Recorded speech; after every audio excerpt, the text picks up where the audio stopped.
معراج شریف کتنی مرتبہ ہوئی؟ کیا ہمارے آقا صلی اللہ علیہ وآلہ وسلم کو ایک ہی مرتبہ بس معراج ہوئی ہے، یا 2 مرتبہ ہوئی ہے، یا کافی مرتبہ ہوئی ہے؟ ایک بات اور، معراج شریف کسی اور کو بھی عطا ہوئی ہے یا صرف ہمارے آقا صلی اللہ علیہ وسلم کو ہی معراج عطا ہوئی؟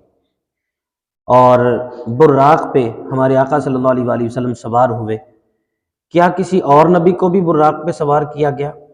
کسی اور نے بھی براق پہ سواری کی ہے یا نہیں کی؟ یا آگے کوئی اور بھی براق پہ سواری کرے گا یا نہیں کرے گا؟ یہ 2 سوال خاص طور پر۔ پہلا کہ معراج شریف کتنی مرتبہ ہوئی؟ یاد رکھیے بیداری کی حالت میں جسم اور روح کے ساتھ ہمارے آقا صلی اللہ علیہ وآلہ وسلم کو صرف 1 مرتبہ معراج ہوئی۔ اور حضرت سیدنا علامہ احمد بن محمد قسطلانی رحمۃ اللہ تعالی علیہ فرماتے ہیں کہ بعض عارفین کا یہ فرمان ہے کہ ہمارے آقا صلی اللہ علیہ وآلہ وسلم کو 34 مرتبہ معراج ہوئی۔ کتنی مرتبہ؟ 34 مرتبہ معراج ہوئی۔ اس میں پھر یہ بات یاد رکھ لیں کہ 1 مرتبہ جسم اور روح کے ساتھ بیداری کی حالت میں ہے، اور باقی جتنی مرتبہ بھی معراج ہوئی ہے وہ روحانی طور پر ہے، خواب کی حالت میں ہے۔ لیکن 1 مرتبہ تو خاص طور پر جسم کے ساتھ، روح کے ساتھ اور بیداری کی حالت میں ہے۔ جس معراج کا تذکرہ قرآن پاک کے اندر ہے وہ بیداری کی حالت میں بھی ہے اور روح اور جسم کے ساتھ ہے، کیونکہ اللہ رب العزت فرماتا ہے سبحان الذی اسریٰ بعبدہ، پاک ہے وہ ذات جو اپنے بندے کو لے گئی۔ ایک واقعہ ملتا ہے کہ جنت کی سیر کے دوران ہمارے آقا صلی اللہ علیہ وآلہ وسلم نے کسی کے قدموں کی آہٹ سماعت فرمائی، تو اس کے بارے میں آپ نے جبریل کو پوچھا کہ جبریل یہ کس کے قدموں کی آہٹ ہے؟ تو آقا صلی اللہ علیہ وآلہ وسلم کو بتایا گیا کہ حضور یہ آپ کے غلام بلال کے قدموں کی آہٹ ہے۔ یہ مشکات شریف کی حدیث مبارکہ ہے، مطلب یہ وہ کہانیوں والی بات نہیں ہے۔ میں نے عرض کیا تھا پچھلے جمعہ مبارک کو بھی کہ ہم یہاں پر وہی بات کرتے ہیں جس چیز کا حوالہ ہمارے پاس موجود ہوتا ہے اور پکی اور پختہ بات ہوتی ہے۔ تو یہ حدیث پاک ہے کہ حضرت بلال رضی اللہ تعالیٰ عنہ کے قدموں کی آہٹ کے بارے میں آپ کو بتایا گیا۔ اب یہ جو حضرت بلال رضی اللہ تعالیٰ عنہ ہیں، انہوں نے حضور علیہ الصلوۃ والسلام کے مؤذن ہونے کا بھی شرف پایا ہے کہ آپ آقا صلی اللہ علیہ وآلہ وسلم کے حکم پر اذان دیا کرتے تھے، آپ نے آپ کو حکم فرمایا ہوا تھا۔ اور پھر ہمارے آقا صلی اللہ علیہ وآلہ وسلم نے حضرت بلال رضی اللہ تعالیٰ عنہ سے پوچھا کیا عمل کرتے ہو تم اے بلال کہ میں نے جنت میں تمہارے قدموں کی آہٹ کو سنا ہے؟ تو حضرت بلال رضی اللہ تعالیٰ عنہ نے عرض کیا کہ حضور میں اور تو کچھ نہیں کرتا، بس جب وضو کرتا ہوں تو ساتھ ہی وضو کی نماز بھی پڑھ لیا کرتا ہوں۔ تو گویا جو بندہ اس طرح کرتا ہے وہ حضرت بلال رضی اللہ تعالیٰ عنہ کے نقش قدم پر ہے، اور یقیناً جیسے حضرت بلال رضی اللہ تعالیٰ عنہ کے قدموں کی آہٹ جنت میں ہے، اشارہ ہے کہ حضرت بلال بھی جنتی ہیں۔ ایک بات۔ دوسری بات کہ حضرت بلال رضی اللہ تعالیٰ عنہ کی معیت میں ایسے لوگ جنت میں جائیں گے۔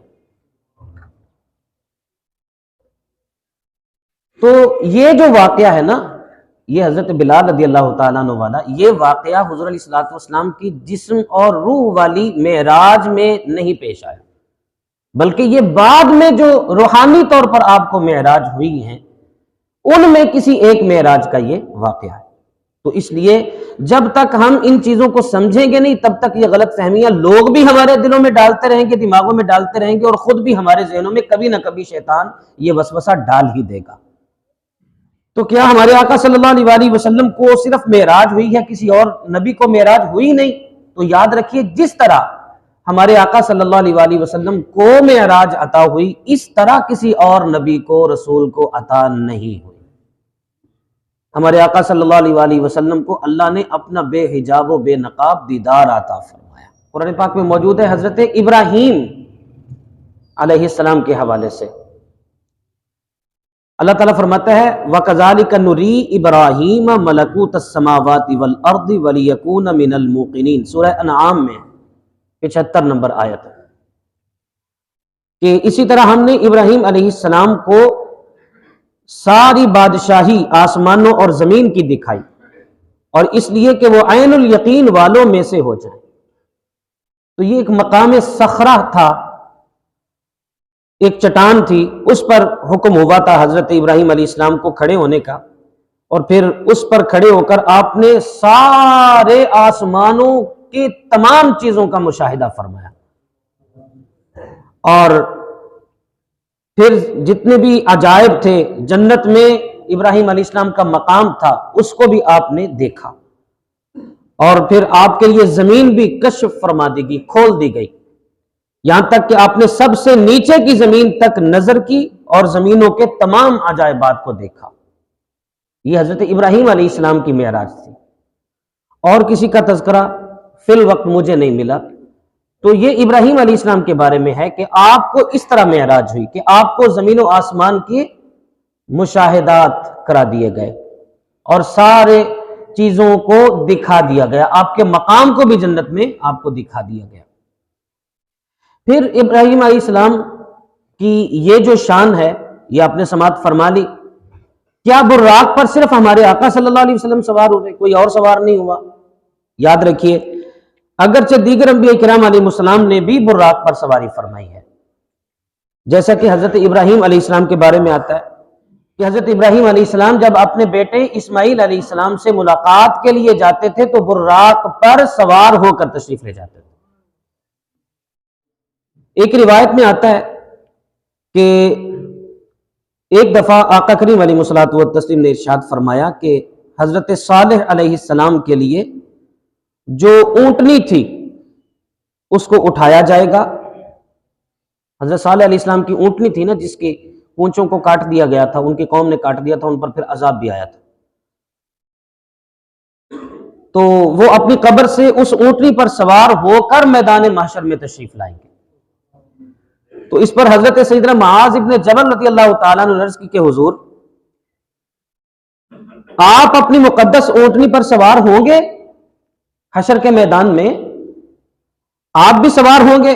تو آقا صلی اللہ علیہ وسلم نے فرمایا نہیں، میری صاحبزادی اونٹنی پر سوار ہوگی اور میں براق پر تشریف رکھوں گا، اور اس روز سب انبیاء کرام سے الگ خاص مجھ کو ہی یہ انعام اللہ رب العزت عطا فرمائے گا۔